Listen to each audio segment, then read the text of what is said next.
Monsieur le Président, Monsieur le Ministre, chers collègues, dans un contexte de réduction globale des dépenses publiques, les crédits du ministère de l'Immigration, de l'Intégration et de l'Identité nationale et du Développement solidaire s'élèvent à 563 millions d'euros en autorisations d'engagement et 561 millions d'euros en crédits de paiement, soit un niveau équivalent, voire en légère diminution par rapport aux crédits ouverts en loi de finances pour 2010. En outre, la nouvelle loi de programmation des finances publiques suppose que les crédits consacrés à la mission continueront à baisser sur les 2 exercices suivants afin de contribuer à l'effort général de réduction des dépenses de l'État. La mission Immigration, Asile et Intégration regroupe 2 programmes.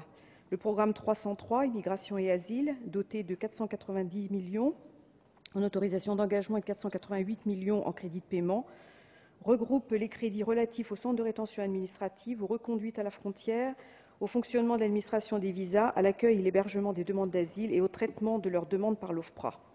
Le programme 104, Intégration et accès à la nationalité, doté de 72,88 millions d'euros en autorisation d'engagement et en crédit de paiement, finance l'accueil des étrangers par la voie des contrats d'accueil et d'intégration mis en œuvre par l'OFII. Ce budget s'inscrit dans la droite ligne des années précédentes, confirmant les priorités selon les axes stratégiques suivants. Premier axe, maîtriser les flux migratoires, d'une part, par le renforcement des efforts de la lutte contre l'immigration illégale, et notamment les filières, contre le travail illégal et les fraudes, et d'autre part, par une meilleure organisation de l'immigration légale, afin de rééquilibrer les flux migratoires au profit de l'immigration professionnelle. La maîtrise des flux migratoires constitue l'enjeu de l'organisation même d'une immigration légale. Deuxième axe, conduire une politique d'intégration fondée sur l'institution d'un véritable parcours individuel d'intégration, par la signature d'un contrat d'accueil d'intégration, sur l'apprentissage de la langue française et sur un accompagnement adapté favorisant l'accès à l'emploi et au logement. Troisième axe, conforter la politique séculaire d'accueil des réfugiés politiques, la tradition républicaine de l'asile demeurant pour la France un impératif juridique autant qu'une exigence morale. Sans détailler davantage la structure de la mission, je voudrais recentrer mon intervention sur les points positifs de l'administration centrale et sur mes différentes recommandations ou questions. Dans un contexte budgétaire contraint, je voudrais tout d'abord saluer et encourager les efforts du ministère et de ses opérateurs pour rationaliser les procédures et la gestion, qui se traduisent notamment par la déconcentration de l'instruction des demandes de naturalisation, généralisée sur tout le territoire depuis juillet, ce qui supprime le double niveau d'instruction, réduisant les délais tout en assurant l'égalité de traitement. Deuxième point, l'externalisation dans le recueil des demandes de visa, ce qui améliore l'accueil et supprime les files d'attente pour une constitution plus rapide des dossiers. L'externalisation du recueil des données biométriques constitue la dernière phase de ce chantier.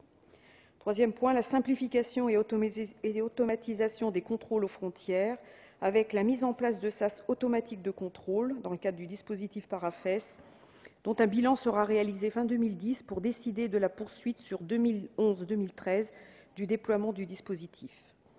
De même que, conformément à l'une des préconisations de la RGPP, le titre Visa long séjour valant titre de séjour, le VLSTS, instauré depuis juin 2009, sera étendu à de nouvelles catégories de bénéficiaires afin de contribuer au rééquilibrage des flux en faveur de l'immigration professionnelle. Le MINS favorise également le développement, la maintenance, l'exploitation et la mise en convergence d'applications interministérielles. Les crédits en progression de 26,74% dans le cadre de l'action 4 soutien du programme 303 atteignent 16,4 millions d'euros. Ces systèmes d'information doivent permettre de renforcer l'efficacité des politiques de gestion de la circulation des étrangers, des contrôles aux frontières et de la lutte contre les fraudes. Ce sont les systèmes Visa Bio, le VIS, le Parafes pour le passage automatisé aux frontières, AGDREV 2 pour les titres de séjour et éloignement, Eurodac, le relevé des empreintes des demandeurs d'asile. Tout cela en limitant les doublons, réduisant le travail de contrôle, donc d'optimiser les moyens personnels et permettre d'identifier rapidement les étrangers ayant déjà sollicité un asile dans un autre pays, dans le cadre du système Eurodac, ou ayant bénéficié d'aide au retour, le système OSCAR. Cette rationalisation des procédures et de la gestion visant à une maîtrise plus poussée des dépenses permet ainsi de réduire sensiblement les crédits de la lutte contre l'immigration irrégulière, tout en renforçant les dotations allouées à la garantie de l'exercice du droit d'asile. La France est la première terre d'accueil des demandeurs d'asile en Europe et connaît depuis 2 ans une croissance très forte des demandes. Pour répondre à cette progression constante de la demande d'asile, les crédits sont en hausse, soit 490,8 millions d'euros contre 485,7 millions d'euros en 2010 en autorisations d'engagement.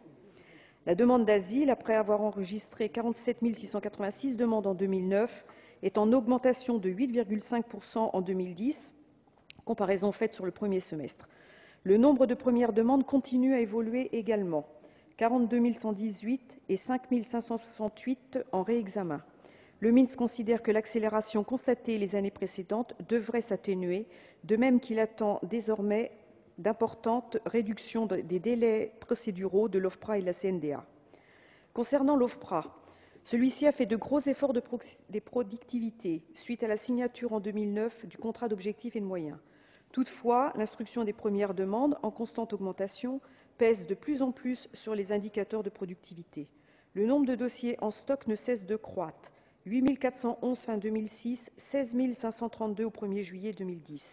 Le MINS a donc autorisé le recrutement de 30 officiers supplémentaires pendant 18 mois pour renforcer les équipes, sachant que le plafond d'emploi reste fixé à 412 ETP depuis 2009. La subvention pour charges de service public sera de 34,5 millions d'euros, soit une augmentation de 2,5 millions d'euros par rapport à 2010. Ces moyens supplémentaires permettront également de numériser les dossiers pour faciliter l'archivage et les échanges avec la CNDA. Concernant la CNDA, le délai moyen de jugement s'élève à 13 mois. L'allongement est dû à l'augmentation des demandes d'asile, puis également des contentieux. Il y avait 21 626 recours en 2008, 25 039 en 2009 et déjà 13 709 au premier semestre 2010. Le MINS espère un gain de temps suite à la forte augmentation des équipes du greffe, par l'augmentation des crédits dans le programme 165 Conseil d'État et autres juridictions administratives de la mission Conseil et contrôle de l'État. Le nombre de rapporteurs à la Cour devrait donc quasiment doubler en 4 ans, 135 à l'horizon 2013 contre 70 en 2009, ce qui permettra à la Cour d'accroître significativement sa capacité de jugement pour retrouver un délai prévisible moyen de jugement de 10 mois en 2011 et atteindre l'objectif d'un délai de 6 mois en 2013. Ce budget s'inscrit également vers une connaissance plus précise des coûts des centres d'accueil des demandeurs d'asile, après que le MINS ait développé un logiciel de contrôle de gestion sur les prestations qui sera généralisé en 2011 pour avoir une connaissance plus précise des coûts de fonctionnement des centres. Le nombre de places en CADA est de 21 410 en 2010 contre 5 282 en 2001 et le prix moyen national est estimé à 25,13 € par jour, soit une dotation de 199 millions d'euros en 2011. Le taux d'occupation est quant à lui de 98,7% pour une durée en moyenne en jours en progression. 3 observations sur ce point. Il est probable que, même améliorés, les délais d'instruction continuent de peser négativement en 2011, bien que ce soit dans une moindre mesure, sur le nombre des demandeurs et aucun indicateur ne permet aujourd'hui d'affirmer que la demande d'asile ira en s'atténuant. Il est important de réduire les délais de sortie des demandeurs et débouter des réfugiés des centres d'accueil des demandeurs d'asile vers des dispositifs de droit commun. Et votre rapporteur craint que les dotations prévues se révèlent encore insuffisantes, même s'il est attendu le rattachement en 2011 de près de 5 millions d'euros des fonds européens pour les réfugiés. Ce budget s'inscrit également vers une rationalisation et une optimisation des dépenses de fonctionnement des CRA et de la reconduite à la frontière. Si l'on peut constater une saturation de certains centres, notamment en région parisienne, le taux d'occupation sur le plan national est de 31%. Le budget alloué à l'investissement des CRA est de 15,9 millions d'euros en autorisations d'engagement et 13,6 millions d'euros en crédits de paiement. L'ensemble des 26 centres de CRA seront sous la responsabilité de la PAF en 2011. Seuls ceux de la préfecture de police de Paris resteront hors de son champ de responsabilité. Cette gestion vise l'harmonisation des méthodes de gestion et d'organisation des structures avec la mise en place de tableaux de bord de performance, ce qui permet de produire un coût quasi complet annuel par retenue de 2 924 €, y compris les dépenses de personnel affectées aux centres intervenant en renfort, répartis entre les programmes 176 Police nationale et 303 Immigration et Asile. Des économies sont attendues de ces mesures de rationalisation, ainsi que des efforts pour encourager et développer l'utilisation de la visioconférence et des salles d'audience délocalisées créées pour réduire les temps d'escorte. Toutefois, cet outil ne permet pas d'évaluer l'accompagnement des retenus par l'OFII et par les associations, les coûts amont relatifs aux interpellations, l'exécution des mesures de reconduite après escorte et le coût incombant au ministère de la Justice. Nous sont imputés au programme 303 que les dépenses de restauration, blanchisserie et autres contrats de maintenance, avec une dotation de 31,3 millions d'euros pour 2011. Votre rapporteur déplore donc l'absence d'informations précises sur l'ensemble des coûts budgétaires des dispositifs concourant à la mise en œuvre de cette politique et l'impossibilité de déterminer et de suivre, budget après budget, le coût complet réel d'une reconduite à la frontière. L'action 3 recouvre enfin les crédits alloués à la prise en charge sanitaire, 6,8 millions d'euros, et à l'accompagnement social dans les CRA et zones d'attente. Une question à ce sujet, à quel niveau et dans quel délai les associations seront-elles indemnisées des dépenses qu'elles ont dû supporter suite à la suspension des marchés en mai 2009 ? L'OFII, Office français de l'immigration et de l'intégration, est un opérateur essentiel de la politique d'immigration et ce sont plus de 187 000 migrants qui sont passés par l'OFII en 2009. Outre l'intégration des migrants primo-arrivants et de formation des étrangers à la langue française, l'OFII a pour mission de participer à toutes les actions administratives, sanitaires et sociales des étrangers. De plus, l'OFII devra faire face à de nouvelles missions qui lui sont imparties à partir de 2010-2011 concernant le premier accueil des demandeurs d'asile, l'augmentation de la participation au dispositif d'ECRA, montée en charge des mesures d'intégration prévues par la loi de 2007 et notamment le bilan de compétences professionnelles. Il est également demandé à l'OFII d'importants gains de productivité et de poursuivre la réduction de son plafond d'emploi. 874 ETP en 2009, 835 en 2012, voire 825 en 2013. Cette restriction est possible par une amélioration de ses moyens informatiques et par la généralisation de la démarche de régionalisation de l'admission au séjour des demandeurs d'asile. Pour assurer à l'OFII les moyens de mener à bien ses missions essentielles à l'intégration des étrangers souhaitant s'installer en France, son budget est en évolution de 15,2% en périmètre constant. Hors transfert de charges nouvelles, cette évolution est de 3,6%, soit 150,3 millions d'euros.